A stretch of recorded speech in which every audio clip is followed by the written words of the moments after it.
السلام علیکم۔ مزید ویڈیوز کے لیے پختونخوا چینل کو سبسکرائب کیجیے گا۔ سعودی ولد عہد محمد بن سلمان قتل ہو گئے، انہیں کتنی گولیاں لگی؟ غیر ملکی میڈیا نے ایسا دعویٰ کر دیا کہ پوری مسلم دنیا کے پیروں تلے زمین نکال دی۔ سعودی ولی عہد شہزاد محمد بن سلمان کے مسلسل غائب ہونے کے بعد ایرانی ملکی میڈیا نے دعویٰ کیا ہے کہ گزشتہ ماہ سعودی عرب میں بغاوت کی کوشش کے دوران شہزادہ محمد بن سلمان کا قتل ہو گیا ہے۔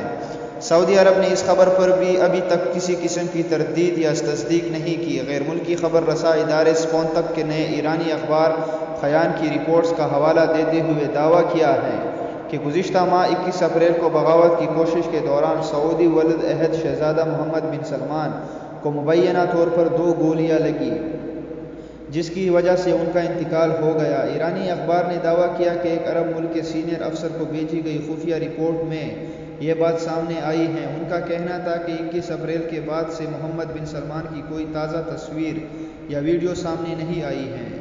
امریکی اسٹیٹ سیکرٹری مائک پومپیو کے سعودی عرب میں پہلے دورے کے دوران بھی سعودی ولی عہد کی کوئی ویڈیو سامنے نہیں آئی۔ ایک اور غیر ملکی نیوز ایجنسی فوربس نیوز نے سوال اٹھایا کہ سعودی ولی عہد ایسی شخصیت ہیں جو میڈیا کے سامنے آنے سے نہیں گھبراتے، تو پھر وہ 27 دنوں سے میڈیا کے سامنے کیوں نہیں آئے؟ دوسری جانب سعودی سرکاری حکام نے شہزادہ محمد بن سلمان سے متعلق اطلاعات کی تصدیق نہیں کی۔